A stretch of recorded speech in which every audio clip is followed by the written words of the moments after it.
Assalamualaikum warahmatullahi wabarakatuh. Alhamdulillah, Wisnu sehat? Alhamdulillah sehat juga. Alhamdulillah. Dan kita juga doakan semoga pemirsa juga selalu diberi nikmat iman dan kebahagiaan untuk kita semua. Amin. Amin. Dan aku mau langsung tanya sama Wisnu, nggak apa-apa ya?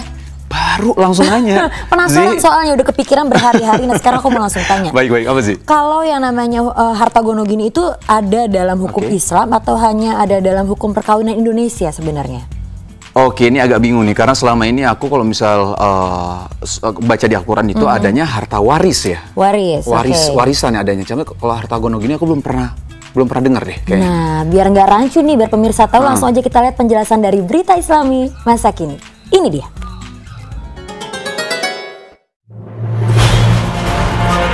Harta gono gini. Dalam setiap kasus perceraian, selalu saja persoalan harta gono gini turut meramaikan ruang pengadilan. Jadi bukan hanya persoalan hak asuh anak saja yang disidangkan, tetapi juga ada persoalan pembagian harta antara suami istri. Karena adanya pihak yang menganggap bahwa pernikahan berarti pasangan memiliki hak satu sama lain. Bukan hanya berhak dalam hal status hubungan, tapi juga berhak atas harta yang dimiliki oleh pasangannya. Itulah sebabnya harta gono gini menjadi sangat penting untuk diperjuangkan ketika kata cerai dikeluarkan. Harta gono gini adalah harta milik bersama dari suami dan istri yang mereka peroleh selama perkawinan. Demikianlah pengertian harta gono gini yang sesuai dengan pasal 35 Undang-Undang Perkawinan di Indonesia. Sedang harta dalam sebuah keluarga terbagi menjadi 3 jenis, yaitu: pertama, harta milik suami saja, yaitu harta yang dimiliki oleh suami tanpa ada sedikit pun kepemilikan istri pada harta itu. Misalnya, harta suami sebelum menikah atau harta yang diperoleh dari hasil kerja suami dan tidak diberikan sebagai nafkah kepada istrinya, atau harta yang dihibahkan orang lain kepada suami secara khusus, atau harta yang diwariskan kepada suami. Kedua, harta milik istri saja, yaitu harta yang dimiliki oleh istri saja tanpa ada sedikit pun kepemilikan suami pada harta itu. Misal, harta milik istri sebelum menikah atau harta hasil kerja yang diperoleh dari istri kewajibannya sebagai istri, atau harta yang dihibahkan orang lain khusus diwariskan kepada istri. Ketiga, harta milik bersama. Misalnya, harta yang dihibahkan seseorang kepada suami istri atau harta benda semisal rumah, tanah atau lainnya yang dibeli dari uang mereka berdua, atau harta yang mereka peroleh setelah menikah atau pendapatan suami dan istri yang dikumpulkan bersama. Pemirsa, yang ketiga inilah yang kemudian diistilahkan dengan harta gono gini. Lalu bagaimanakah status harta gono gini dalam syariat Islam jika terjadi perpisahan antara suami istri, baik pisah karena wafat atau karena cerai? Memang, dalam KHI atau kompilasi hukum Islam yang diterapkan dalam peradilan agama, harta gono gini antar suami istri tidaklah dibagi kecuali masing-masing mendapat 50%.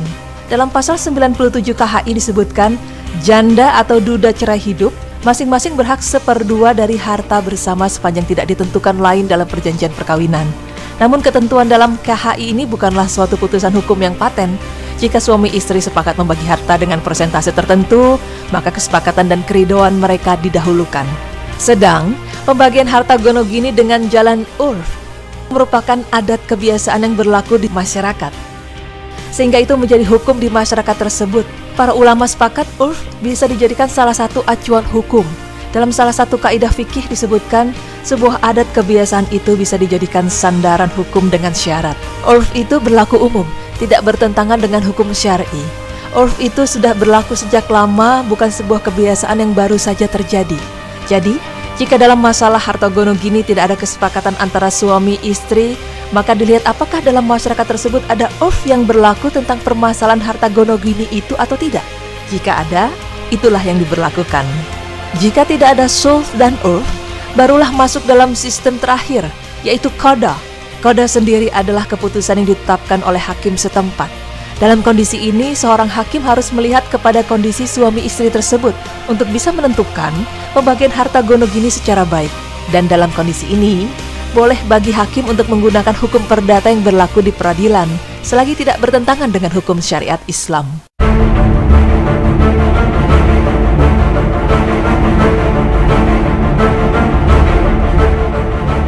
Pemirsa, perceraian memang tidak luput dari sengketa hak asuh atas anak. Dan tentunya pembagian harta bersama atau harta gono gini Tidak sedikit dari pasangan suami istri yang bercerai justru setelahnya malah menjadi musuh dikarenakan perebutan harta gono gini. Lagi dan lagi, sesuatu yang dimulai dengan baik harus diakhiri dengan baik pula. Pernikahan, ijab kabul, pemberian mahar, semuanya adalah proses yang baik. Semoga dengan mengetahui maksud dari harta gono gini dalam Islam, kita bisa mengambil hikmah bahwa semua harus dilakukan secara musyawarah dan tidak mementingkan ego masing-masing. Insya Allah.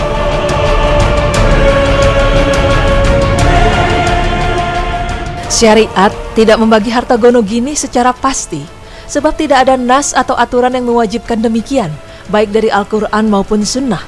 Namun pembagiannya bisa ditinjau dari beberapa kemungkinan, di antara lain, pertama, jika diketahui secara pasti berapa perhitungan harta suami istri, maksudnya adalah hasil kerja suami diketahui secara pasti lalu dikuranginya. Demikian juga hasil kerja istri diketahui dengan pasti, maka perhitungan harta gono gini sangat jelas, yaitu sesuai dengan perhitungan tersebut. Kedua, jika tidak diketahui secara pasti, perhitungan harta suami istri, misalnya, suami istri sama-sama bekerja dan kebutuhan keluarga pun ditanggung berdua dari hasil kerja mereka, sehingga sisanya berapa bagian dari harta suami dan berapa bagian dari harta istri menjadi tidak jelas. Dan kasus seperti inilah yang kebanyakan terjadi dalam sebuah keluarga di Indonesia. Dalam kondisi demikian, harta gono gini menjadi tidak mungkin dibagi, kecuali dengan jalan sulh, urf, atau qada. Sulh adalah kesepakatan antara suami istri berdasarkan musyawarah atas dasar saling ridho. Rasulullah SAW bersabda, berdamai itu boleh dilakukan antara kaum muslimin, kecuali sebuah perdamaian yang mengharamkan yang halal atau yang menghalalkan yang haram.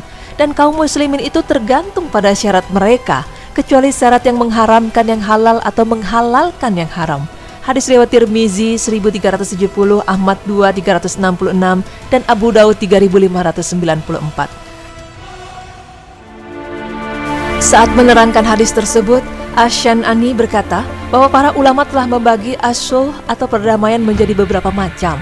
Perdamaian antara muslim dan kafir, perdamaian antara suami dan istri, perdamaian antara kelompok yang zalim dan kelompok yang adil, perdamaian antara dua orang yang mengadukan permasalahan kepada hakim, dan perdamaian untuk memberikan sejumlah harta milik bersama dan hak-hak.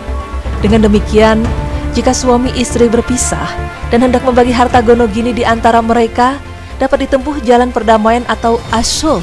Sebab salah satu jenis perdamaian adalah perdamaian antara suami istri atau perdamaian tatkala ada persengketaan mengenai harta bersama.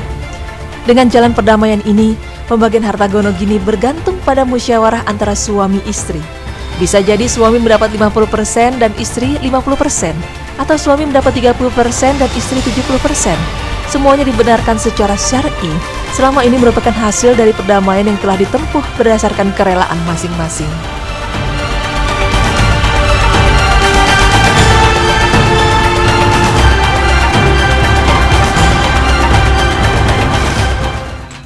Iya, jadi sebenarnya ada 3 cara untuk menyelesaikan sengketa harta gono gini ini ya, Wis. So ini adalah musyawarah antara suami dan istri untuk mencapai kata mufakat. Yang kedua tadi urf adalah hukum adat yang sudah berlaku, dan yang ketiga qada. Qada ini hakim yang memutuskan. Benar sekali sih.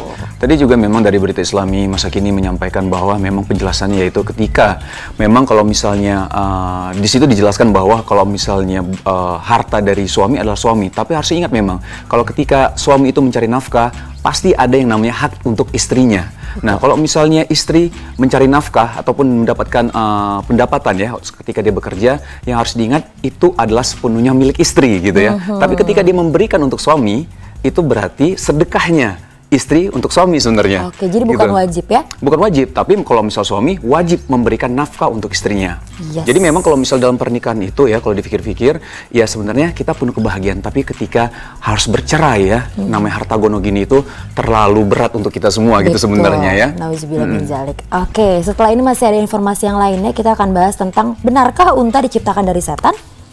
Kenapa? Ini karena kasus penyakit itu? Nah, aku takut MERS ya waktu itu ya. Iya. Nah, tapi kita bahasnya nanti pemirsa jangan kemana-mana ya. Tetap di Berita Islami Masa Kini.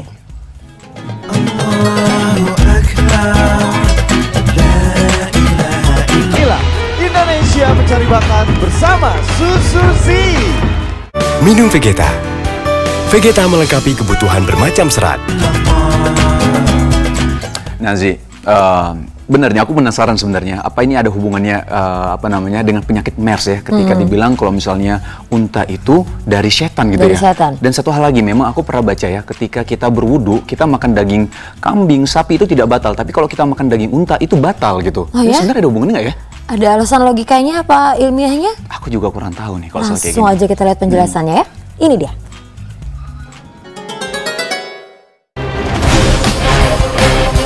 Janganlah sholat di tempat menderumnya unta karena ia dari setan. 493 Sahih. Benarkah unta diciptakan dari setan?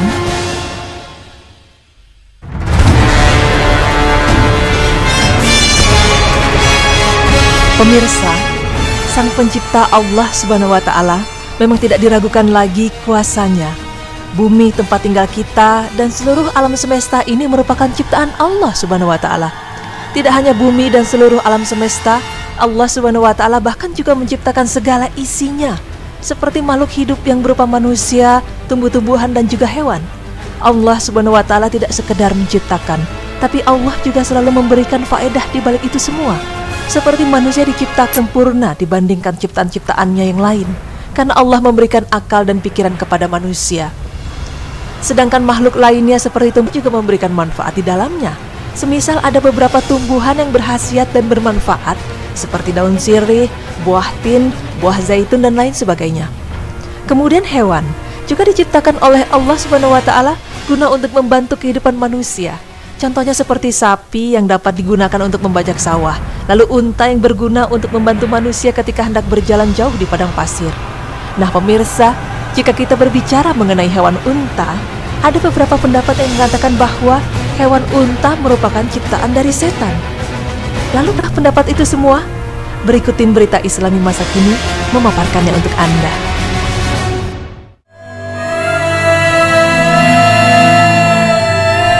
Pemirsa beriman, bahwa ada beberapa hewan yang seringkali diserupakan dengan setan. Semisal hewan anjing yang berwarna hitam, di mana hewan tersebut seringkali disebut setan. Karena setiap ada anjing yang melolong di malam hari, pertanda ia tengah melihat setan atau jin. Dan adapun anjing hitam disebut setan karena anjing tersebut adalah sejelek-jeleknya anjing dan sedikit manfaatnya. Dan tidak hanya anjing hitam saja, ternyata unta juga seringkali diserupakan dengan setan. Bahkan dalam hal ini Rasulullah SAW telah bersabda, "Janganlah sholat di tempat menderumnya unta karena ia dari setan." Hadis riwayat Abu Daud 493 Sahih. Mengenai pendapat unta adalah ciptaan dari setan, maka Syekhul Islam Ibnu Taimiyah rahimahullah mengatakan bahwa Rasulullah SAW mengisyaratkan bahwa unta itu dari setan, dan yang dimaksud itu adalah termasuk serupa dengan setan, karena setiap hewan yang sombong biasanya disebut setan. Oleh karena itu, ketika manusia memakan daging unta, mungkin saja ia akan cenderung membangkang dan serupa dengan setan. Kenapa? Karena setan diciptakan dari api dan api dapat dipadam. Sehingga karena itulah setelah memakan daging unta diperintahkan untuk berwudu. Dan juga perlu diketahui bahwa hati manusia cenderung berubah sesuai dengan makanan yang ia santap. Pemirsa, jika kita berpikiran bahwa unta itu diciptakan dari setan, maka sebelumnya perhatikanlah ayat Allah Subhanahu wa Ta'ala ini. Maka apakah mereka tidak memperhatikan unta bagaimana ia diciptakan? Quran Surah Al-Ghasyiyah ayat 17. Maksud dari ayat tersebut ialah, sebelum kita mendengarkan pendapat dari berbagai macam orang, maka ada baiknya kita melihat dulu bagaimana unta itu diciptakan. Karena sesungguhnya Allah Subhanahu wa Ta'ala sesuatunya dengan manfaat-manfaat yang tersembunyi di baliknya. Pemirsa, cuaca panas yang ada di gurun tidak hanya sekedar panas. Bahkan cuaca panasnya itu dapat mencapai 50 derajat Celcius, di mana suhu tersebut dapat dikatakan suhu yang panas membakar. Selain itu, di sini juga terdapat badai pasir yang dapat menelan apa saja yang dilaluinya dan sangat mengganggu pernafasan. Ada orang yang mengatakan bahwa gurun pasir itu berarti kematian yang tak terelakkan bagi seseorang tanpa pelindung yang terperangkap di dalamnya. Dan jika kita ingin melewati gurun pasir, maka hanya kendaraan yang secara khusus dibuat untuk tujuan ini sajalah yang dapat bertahan dalam kondisi gurun pasir. Karena kendaraan apapun yang berjalan pada kondisi panas yang menyengat di gurun pasir harus didesain untuk mampu menahan panas dan terpaan dari badai pasir. Selain itu, ia juga harus mampu berjalan jauh dengan sedikit bahan bakar dan sedikit air. Tidak hanya itu, salah satu bahaya terbesar bagi kendaraan yang berjalan di gurun pasir adalah terperosok ke dalam pasir. Maka mesin yang paling mampu menahan kondisi sulit ini bukanlah kendaraan bermesin, melainkan seekor binatang yaitu unta. Sekalipun unta harus membawa muatan seberat ratusan kilogram, ia tidak akan terperosok ke dalam pasir. Kenapa? Karena kakinya diciptakan khusus untuk berjalan di atas pasir. Telapak kakinya yang lebar menahannya dari tenggelam ke dalam pasir dan berfungsi seperti pada sepatu salju, serta kakinya yang panjang menjauhkan tubuhnya dari permukaan pasir panas yang membakar di bawahnya. Tubuh unta itu tertutupi oleh rambut lebat dan tebal, maka hal ini dapat melindunginya dari sengatan sinar matahari dan suhu padang pasir yang dingin membeku setelah matahari terbenam. Bahkan beberapa bagian tubuhnya tertutupi sejumlah lapisan kulit pelindung yang tebal, di mana lapisan-lapisan tebal ini ditempatkan di bagian-bagian tertentu yang bersentuhan dengan permukaan tanah saat ia duduk di pasir yang amat panas. Lapisan tebal kulit ini berfungsi untuk mencegah kulit unta agar tidak terbakar, dan lapisan ini tidaklah tumbuh dan terbentuk perlahan-lahan, melainkan unta memang terlahir demikian. Tidak hanya bentuk tubuh unta yang memang didesain khusus untuk di gurun pasir, tapi cara hidup unta pun juga diciptakan Allah Subhanahu wa Ta'ala dengan sangat sempurna, di mana unta dapat bertahan hidup hingga 8 hari pada suhu 50 derajat tanpa makan atau minum. Dan ketika unta menemukan sumber air, maka ia akan menyimpannya. Selain itu, unta juga mampu minum air sebanyak sepertiga berat badannya dalam waktu 10 menit, yang berarti kira-kira ada sekitar 130 liter dalam sekali minum, yang kemudian disimpan di punuk unta. Punuk unta juga dapat menyimpan sekitar 40 kg lemak, sehingga menjadikan unta mampu berjalan berhari-hari di gurun pasir tanpa makan apapun. Kemudian perut unta juga memiliki desain khusus, sehingga cukup kuat untuk mencerna hampir semua tumbuhan di gurun pasir. Allah juga telah menciptakan sistem perlindungan khusus pada unta, yaitu di bagian matanya, sehingga jika ada badai pasir maka ia mampu bertahan dan tetap dapat melihat, karena kelopak mata unta melindungi matanya dari debu dan butiran pasir, serta kelopak mata unta juga transparan atau tembus cahaya. Bulu matanya yang panjang dan tebal khusus diciptakan untuk mencegah masuknya debu ke dalam mata. Dan terdapat pula desain khusus pada hidung unta, di mana ketika badai pasir menerpa, ia menutup hidungnya dengan penutup khusus.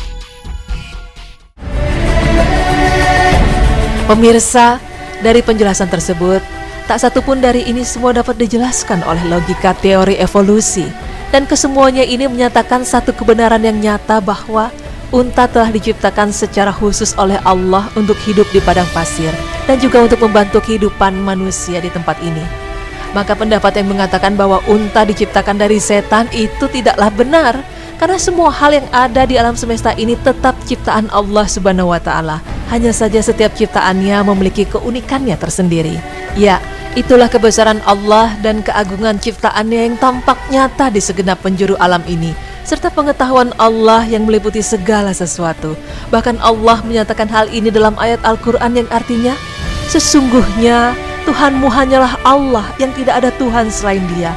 Pengetahuannya meliputi segala sesuatu. Quran Surah Taha ayat 98. Subhanallah.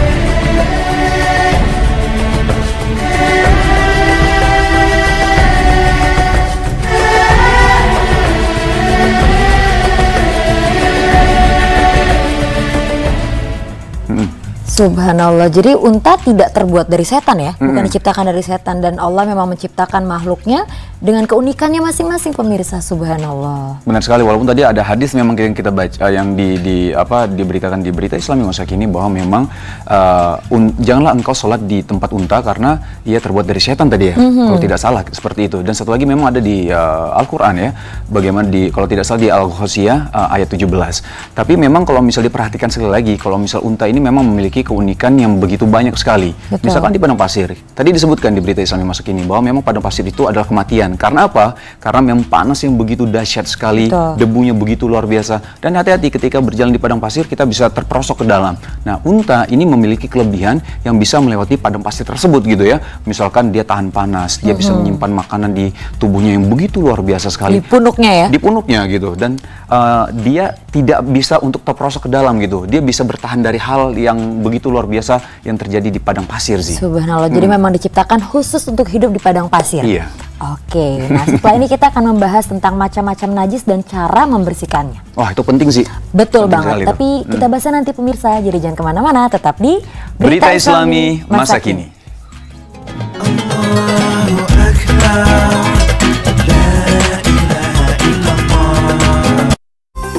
Selamat datang di Istana Princess Syahrini. Force Magic Micron 2-in-1, pemati dan penolaknya. Alhamdulillah. Zi, ya. Pemirsa, ini penting sekali sebenarnya ketika kita harus mempelajari yang namanya tentang najis ya. Karena kadang-kadang kita nggak tahu jenis-jenis najis itu apa saja, bagaimana cara membersihkannya. Kalau misalnya kita wudhu, apakah batal ketika kena najis tersebut gitu kan? Iya, karena kan ada yang ringan, ada yang sedang, ada yang berat. Nah, kita langsung lihat aja penjelasannya pemirsa ya. Ini dia.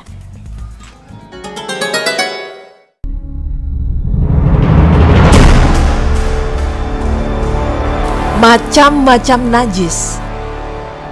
Najis, kita sering mendengar kata itu ya.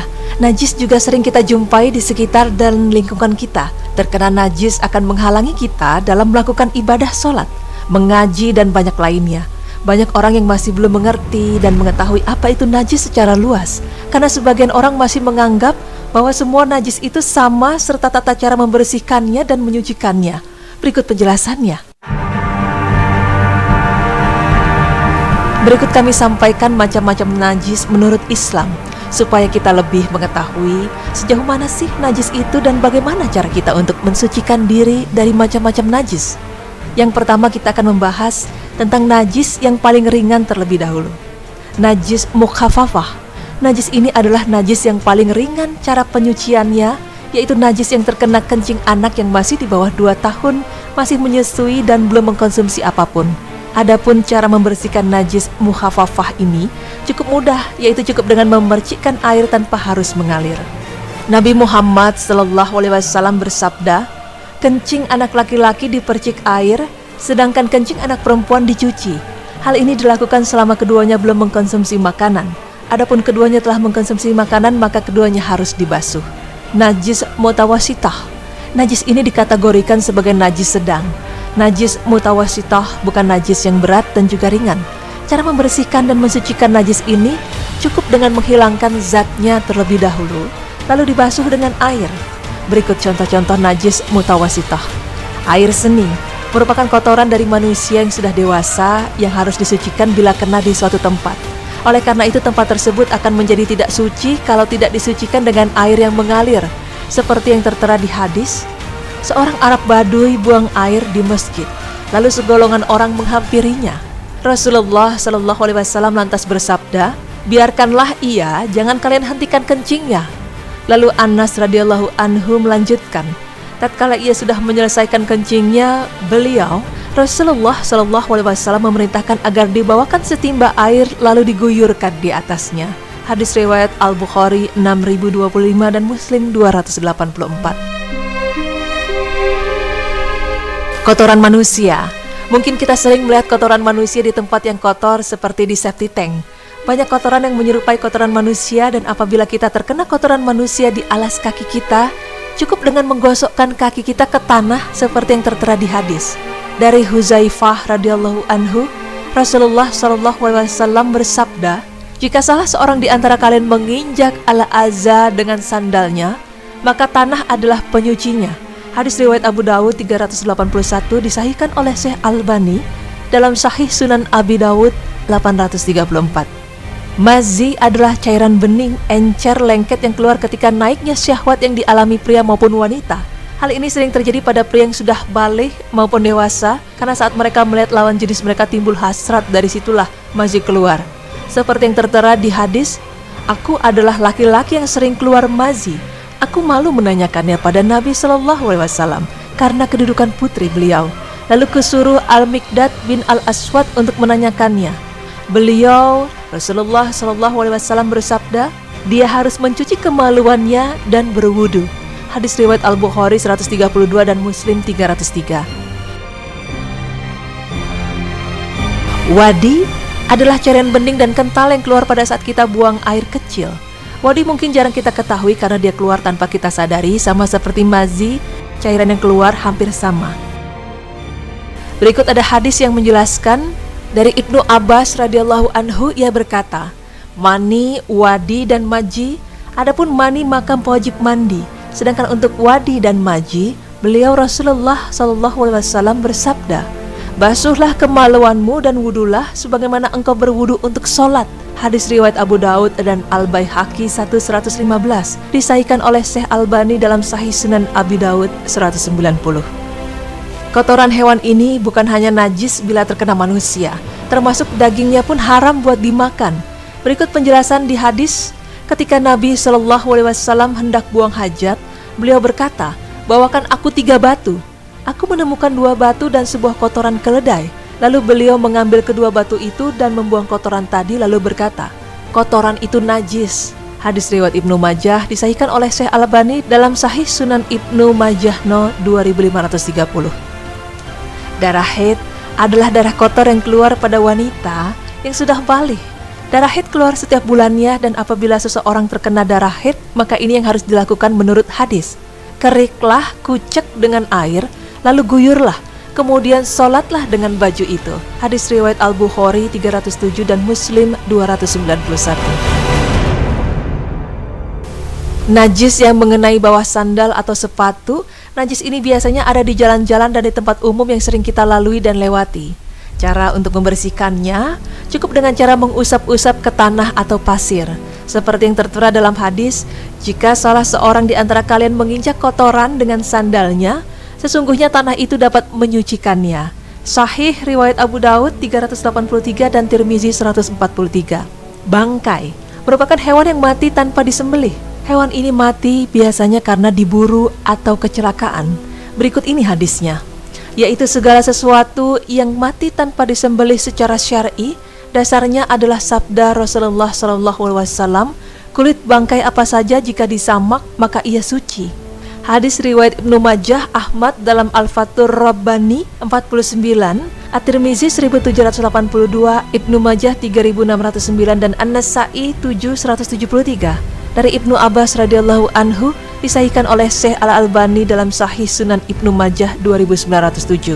Najis ini adalah najis yang paling berat dampaknya. Bila kita kena najis ini, kita harus mensucikannya dengan cara membasuh air sebanyak 7 kali dan satunya dicampur tanah atau turab.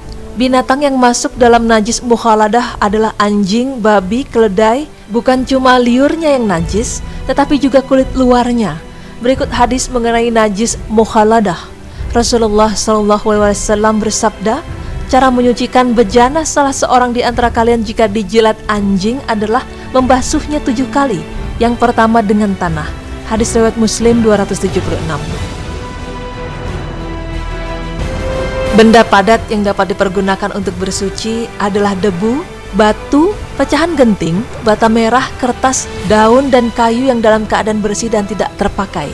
Benda cair yang dapat dipergunakan untuk bersuci adalah air mutlak, yaitu air yang tidak tercampur oleh najis, seperti air sumur, air sungai, air laut, air salju atau es, embun, air sungai, dan mata air. Nah, pemirsa beriman, itulah penjelasan tentang macam-macam najis menurut Islam dan cara mensucikannya. Semoga pemirsa beriman dapat mengamalkannya dalam kehidupan sehari-hari. Amin ya Rabbal Alamin.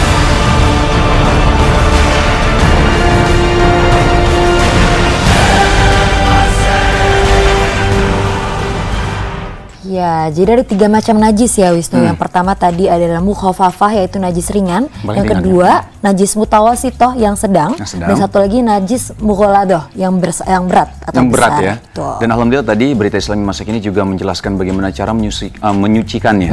Kalau najis paling ringan itu seperti kencing anak kecil ya, di umur di bawah 2 tahun ya. Itu dibersihkan. Kalau anak laki-laki cukup dibersihkan saja gitu. Kalau misalnya anak perempuan itu harus pakai air, benar-benar dicuci gitu. Nah, kalau najis yang sedang seperti tadi tadi mohon maaf seperti tadi kena ada cairan mazi, wadi sama mani, itu ada beberapa yang harus dibersihkan. Misalnya kalau misal mazi ataupun wadi itu harus dibersihkan dan kemaluannya juga harus dicuci. Tapi kalau misal mani, kita harus wajib untuk mandi wajib gitu ya. Mandi wajib dan pakaiannya juga harus dibersihkan gitu. Tapi kalau misalnya darah haid tadi juga tinggal dikerik tadi kalau tidak salah, dikerik, dibersihkan, dan boleh pakai sholat itu lagi asal sudah hilang warna dan baunya mungkin ya. Betul. Dan tadi mughalladhah yang terakhir harus disatru ya. Oh, yang tadi yang terakhir tuh pakai air 7 kali, terus pakai pasir atau tanah. Salah satunya harus ada tanahnya gitu ya. Betul. Itu untuk cairan yang kena jilatan anjing, terus babi dan keledai tadi kalau tidak salah. Iya, aku juga baru tahu. Aku baru tahu juga. Ya. Masya Allah.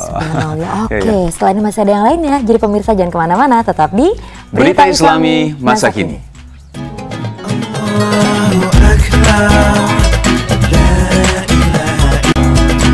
Alhamdulillah. Aduh Zi, pemirsa, alhamdulillah hari ini kita mendapatkan ilmu yang begitu luar biasa sekali ya. Katanya kan kalau ilmu itu sangat-sangatlah mulia gitu kan. Nah jadi memang alhamdulillah sekali di Berita Islami Masa Kini kita juga bisa mendapatkan ilmu Zi. Jadi kita pembahasan kita apa saja? Yang pertama itu adalah tentang harta gono gini dalam pandangan Islam. Benar sekali. Yang kedua tadi apa sih? Yang kedua tentang unta diciptakan dari setan, ternyata bukan pemirsa. Salah. Ya benar. Dan yang ketiga adalah tentang najis ya. Najis tadi ada sedikit memang yang aku mau bahas tentang tadi yang Arab Badu itu kencing Zi. Ternyata waktu Arab Badu kencing malah dibiarkan saja, tapi waktu sudah selesai baru dibersihkan, disiram pakai air gitu ya. Betul. Tapi kencing itu adalah salah satu yang bisa menyiksa kita di neraka loh sih. Oh ya, karena jadi memang harus benar-benar membersihkan kencing kita. Toharoh itu berarti ya Wisnu ya. Oke pemirsa, insya Allah besok kita ketemu lagi. Jadi jangan lupa saksikan terus Berita Islami Masa Kini hanya di Trans TV milik kita bersama. Wassalamualaikum warahmatullahi wabarakatuh.